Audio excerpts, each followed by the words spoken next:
इतना कुछ होने के बाद जब नेता एक के बाद एक छिटक गए हैं, मिलिंद देवड़ा साहब की भी खबर आ गई है, अब भी समझ नहीं आया है कि आखिर इस देश के अंदर, इस देश की नब्ज में आखिर क्या है।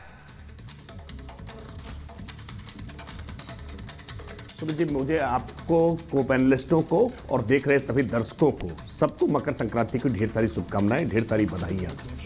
मैंने मल्लिकार्जुन खड़गे का जब बयान सुना, मुख में राम बगल में छुरी, सच में हिम्मत ऐसी होती है कि बार बार राम के संदर्भ में इस प्रकार के बयान दे लेते हैं। हिम्मत नहीं होगी कभी भी कि मुख में अल्लाह और बगल में छुरी कह पावे, मुख में जीसस और बगल में छुरी कह पावे, क्योंकि हिंदुओं के सेंटिमेंट्स को तो बिल्कुल टेक इन फॉर ग्रांटेड लेते हैं। जब चाहे तब तोड़ दे, मरोड़ दे, उसका अपमान कर ले।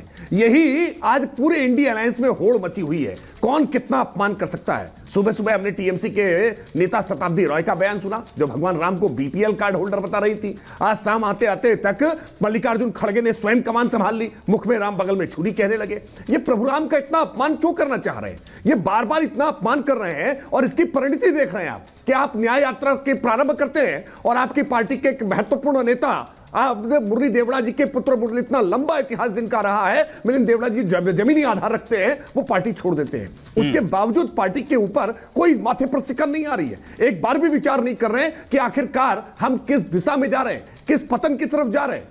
मुझे लगता है कि आज जब पूरा देश राममय हो रहा है, आप जब अयोध्या से रिपोर्ट दिखा रहे थे ना, तो जितनी बड़ी संख्या में श्रद्धालु आज अयोध्या में, उत्तर प्रदेश में, पूरी दिल्ली में, उत्तर भारत में जितनी शीतलहर चल रही है, जितनी ठंड है, इतनी ठंड के बावजूद लोगों का जोश, जितना उत्साह लोगों का है, बड़ी संख्या में लोग सरयू स्नान के लिए, रामलला के दर्शन के लिए इकट्ठा हो रहे हैं, जाकर के दर्शन कर रहे हैं। मुझे लगता है जनमन के इस स्पंदन को पहचानने की आवश्यकता है और ये पहचानने में कांग्रेस पार्टी बुरी तरह से चूक कर रही है। वो अभी भी अपनी पहचानने में चूक हो रही है। क्या ये पहचानने में चूक हो रही है? जी बिल्कुल बिल्कुल। त्रिपाठी जी, वापस आपके पास आ रहा हूं, मैं आपके पास वापस आऊंगा। दुष्यंत नागर जी, हमारे भाई ने बड़े आरोप लगाए हैं, बड़े बड़े आरोप लगाए हैं।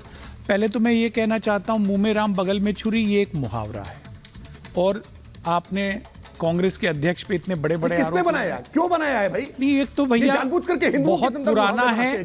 मुझे लगता है कि ये कई दशकों से है, हम भी बचपन से सुने आ रहे हैं, तो उसके लिए कांग्रेस के अध्यक्ष को कोसना उचित नहीं है। दूसरा मैं कहना चाहता हूं, आपके एनडीए बंद करिए ये हिंदुओं का अपमान करना। भाई साहब, आप बंद करिए, आप एक नियमावली बना दीजिए और एक कानून बना दीजिए कि जिसमें किसी भी धर्म के अथवा हिंदू सनातन धर्म के देवी देवताओं के नाम होंगे, उसमें कोई मुहावरा आप उपयोग नहीं कर सकते। पहले से ही कानून लोग स्वीकार कर लेंगे। दुष्यंत नागर जी, संदर्भ में पहले से ही कानून है। नहीं तो कहना चाहिए, मैं भी आपका समर्थन करता हूं, किसी के सेंटिमेंट्स को हर्ट नहीं कर सकते। और कोई भी बात हो, राजनीतिक दल के इतने बड़े नेता कांग्रेस के अध्यक्ष के ऊपर आप लोग चढ़ बैठते हैं, क्योंकि कांग्रेस के अध्यक्ष एक गरीब परिवार से हैं, दलित परिवार से हैं, 50 वर्ष का संघर्ष करके इस पद पे पहुंचे, तो आप उन्हें निरीह ना समझें। भारत का 140 करोड़ लोग, और जिसमें से मैं बताना चाहता हूं 50 करोड़ दलितों को ये अच्छा नहीं लगता। मुझे बुरा लग रहा है आप माननीय खड़गे जी का अपमान कर रहे हैं। खैर चलिए, देश डिसाइड करेगा, देश फैसला लेगा। नहीं, वो ये कह रहे हैं आपने कहा मिलिंद देवड़ा जी के बारे में, अगर किसी धर्म के लिए इस तरीके के शब्दों का इस्तेमाल हो रहा है तो वो नहीं होना चाहिए। और आप खड़गे साहब को अगर दलित से जोड़ रहे हैं, मैं भी सहमत हूं, उनका ये कहना है तो कम से कम इस तरीके के शब्दों का इस्तेमाल तो ना हो, सिर्फ इतना सा मुद्दा है। बिल्कुल सही बात है, मैं भी सहमत हूं। किसी भी धर्म के अथवा देवी देवताओं के नाम का मुहावरे में उपयोग नहीं होना चाहिए। मैं भी इस बात से सहमत हूं, हम उससे अलग नहीं है। लेकिन दूसरी बात आती है कि माननीय त्रिपाठी जी ने कहा मिलिंद देवड़ा जी के बारे में। भैया, मिलिंद देवड़ा जी की 3 साल से चर्चा चल रही थी कि अब भाजपा ज्वाइन करे, कल भाजपा ज्वाइन करे, सुबह भाजपा ज्वाइन करे, शाम भाजपा ज्वाइन करे। लेकिन जब तक कांग्रेस ने उनको सह खजांची नहीं बनाया, भारतीय जनता पार्टी को उनकी उपयोगिता समझ नहीं आई। अभी 15 दिन पहले उनको सह खजांची बना दिया, तो आज वो जमीनी नेता हो गए। सुबह सुबह उनका स्वागत हो गया एनडीए अलायंस के अंदर। अरे भाई, उन्होंने पार्टी में अगर उनको घुटन महसूस हो रही थी तो 55 साल से उनको किसने रोका था?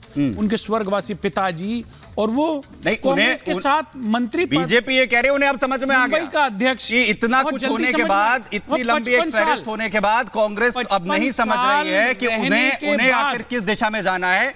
उन्हें भारत जोड़ो न्याय यात्रा में जाना है फिर या फिर राम यात्रा में जाना है, जो है वो नहीं समझ में आ रहा है। ये इतनी सी बात है, इतनी सी बात है। मैं आपके पास आ रहा हूं, डॉक्टर अजीज खान भी हमारे साथ यहाँ पर जुड़ गए, जरा उन्हें स्क्रीन पर ले आइए। अजीज खान साहब, पहले तो अखिलेश, ठीक है दुष्यंत जी वापस आ रहा। अजीज साहब, पहले अखिलेश यादव इनकार करते हैं कि मुझे कोई मतलब नहीं है और उसके बाद से स्वीकार कर लेते हैं।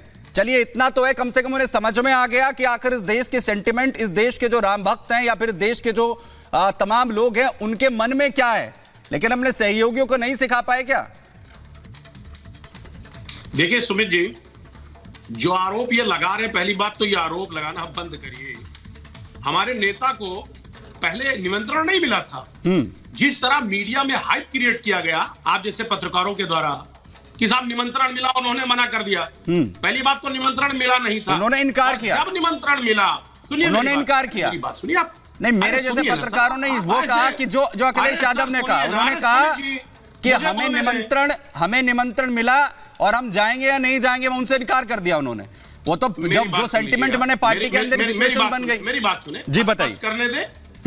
जब निमंत्रण मिला और निमंत्रण मिलते ही फौरन मेरे नेता ने ट्वीट किया, हाँ, उसको फौरन सोशल मीडिया पे चलाया कि मुझे निमंत्रण मिला और मैं जाऊंगा। और क्यों नहीं जाएंगे? सवाल इस बात का है, आखिर क्यों नहीं जाएंगे?